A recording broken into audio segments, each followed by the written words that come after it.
In today's video, we are going to be going over everything you need to know about NBA 2K26. From the builder to cap breakers to gameplay features, we're going to go over all of the important things you should know coming launch day. We're even going to talk about one thing in NBA 2K26 that will save the game no matter what. Make sure you guys watch through the entire video so you guys are prepared for NBA 2K26. So for starters, for the kind of general game of 2K26, they ended up bringing back Pro Play. Obviously, this is cool. If you guys don't know what Pro Play is, it basically is technology to make the game more realistic to players. So let's say if I have like an animation like Kevin Durant snatchback or something like that, it'll be actually what he does in real life. So I think it's definitely something that was pretty cool in 2K25, and I'm not mad at them for bringing it back for 2K26. Now taking a look at offense, and this is where I talked about the one thing that will save 2K26 no matter what, is the shooting, bro. They ended up bringing back green or miss shot timing. And if you guys didn't know,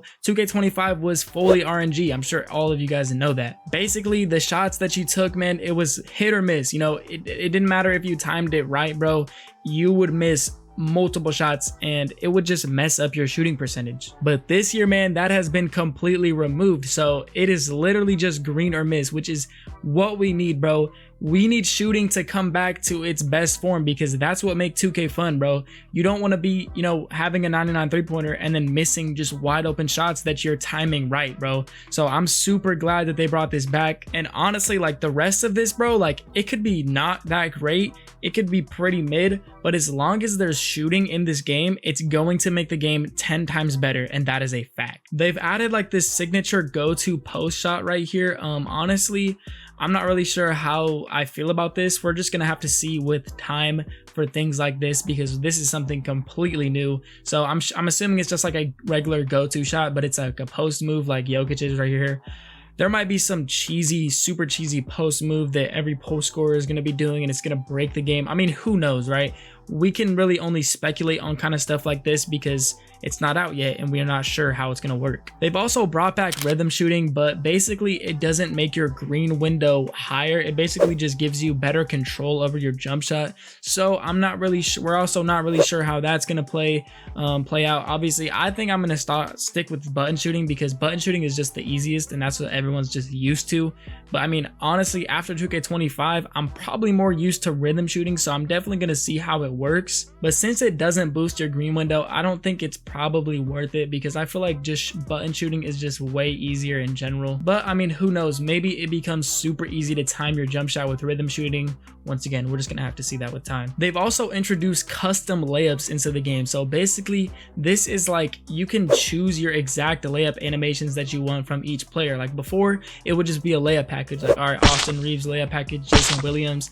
This one, it's like you choose the exact layup. So like floaters, like I could choose like Shea floater, and then I could choose like quick scoops. I could choose like Jalen Brunson quick scoop. Whatever the case may be, you can choose exactly what player you want for that specific animation, which is very cool. I definitely think this is going to be pretty overpowered. Like let's say you put on like Giannis Euro step with like, honestly, like Trae Young floater, Booker floater, and then like Shea scoop. I mean, you can just get more crafty at the rim, which I think is definitely very cool. And moving on to the defense, this is also something that I think is very good for the game. They've buffed defense. I mean, I feel like they say this every single year, but honestly, this year I'm thinking that it's actually going to be very effective. It's basically using a new technology to like script like the body up animations, which I think is cool. I mean, look, we obviously don't know, since this is something brand new that we've never seen before. It's something that we're just gonna have to tell with time,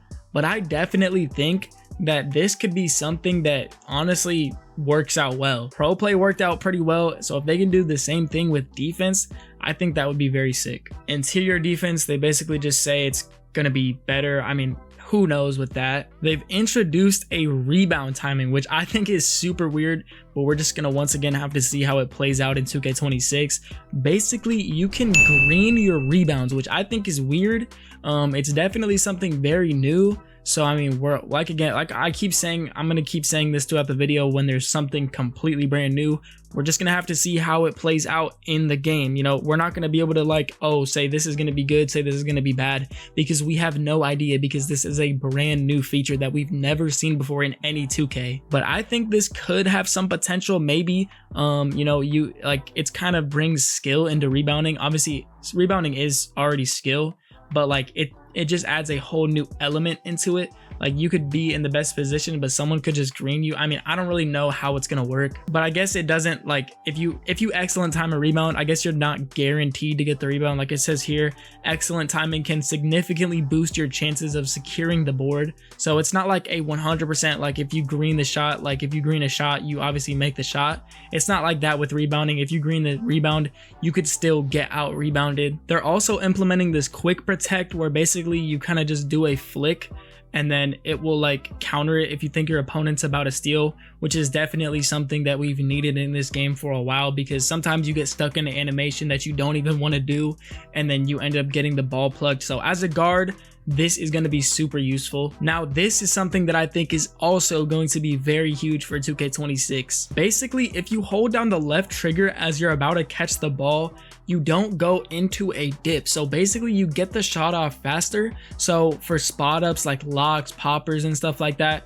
if they're just sitting in the corner waiting for the shot anyways, just hold down that LT or that L2 button, and you're gonna get a way faster jump shot, or at least a way faster catch. So I think that's definitely something that is going to be really good, because it's just another aspect into the game, and I think it's going to make it very good. Obviously, it's going to be different, but I think it could be actually a very nice feature in NBA 2K26. They've also revamped signature size ups. Once again, we're not really sure how this is going to be. This probably won't be too much different. This just basically makes it more realistic with pro play. So I mean, I guess that's cool. Hopefully it doesn't like mess up speed boosting or anything like that.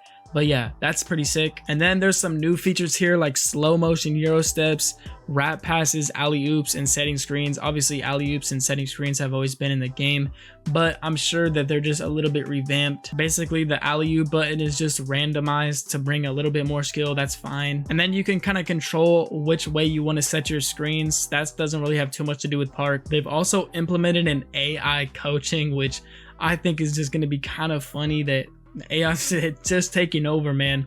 But yeah, I mean, whatever. I mean, this is kind of just whatever, honestly. But now let's get on to the builder. And the first feature that they talk about is basically you can search up a player's animation and see the requirement from that, which is pretty solid. Like, let's say like this example right here, you wanted to get Tyrese Halliburton behind the back.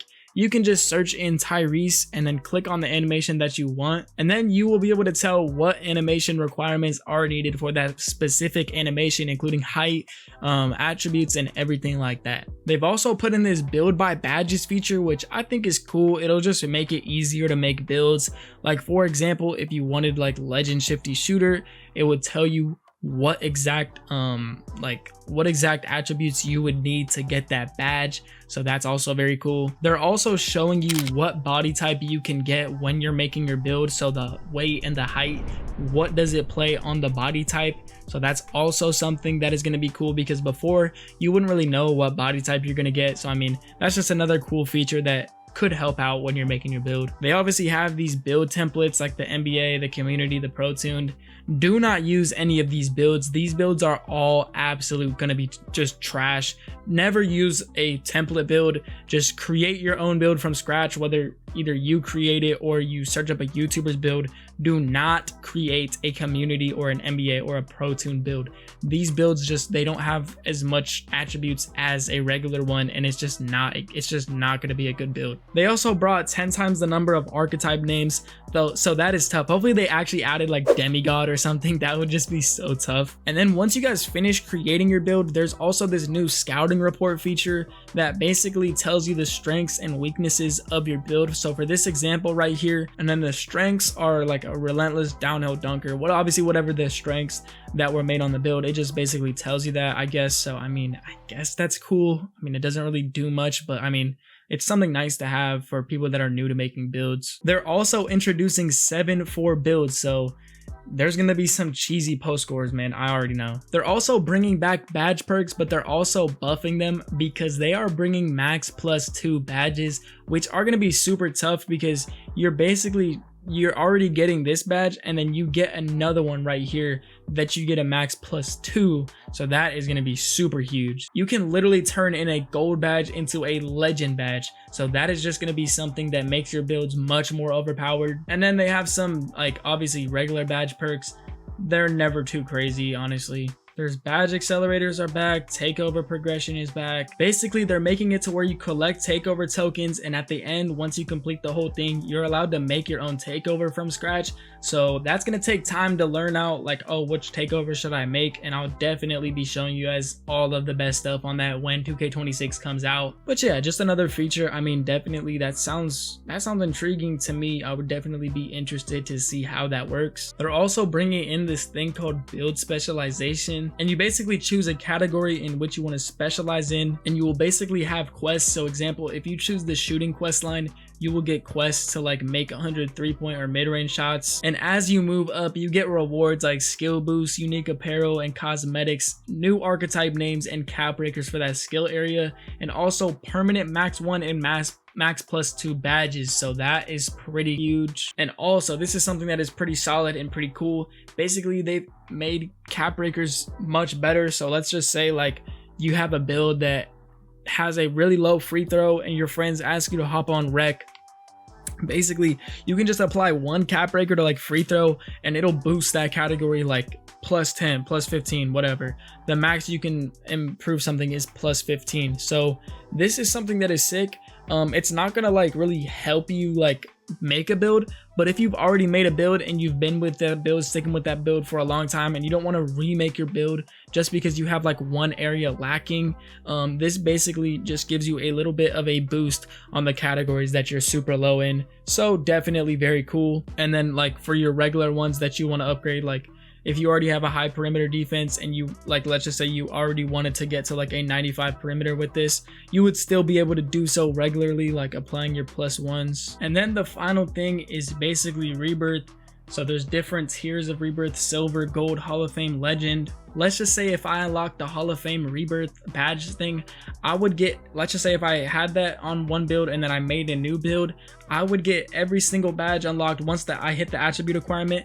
I would get the badge unlocked instantly, every single badge up to Hall of Fame. And then obviously once I hit legend, I would get all my legend badges unlocked as well. And yeah, guys, that's pretty much it. That is basically everything that is new and coming into NBA 2K26. We are going to be pumping out content this year, guys, so make sure you guys stay subscribed to the channel because you guys do not want to miss what is coming, bro. But yeah, let me know how you guys feel about NBA 2K26. What are you guys looking forward to in the new game? I know for me, I'm very much looking forward to the no RNG shooting. I know that's going to make this game just 100 times better no matter what. We are going to be streaming NBA 2K26 the day it comes out, the Friday of August 29th, and I cannot wait, guys. So y'all better stay tuned to the channel. Check out what build I'm making. We're going to be making the best day one build. I already know, man. I always make the best day one builds. So yeah, definitely pop out to the live stream if you guys can. But that's going to be pretty much it for me, man. I'll see y'all boys in 2K26.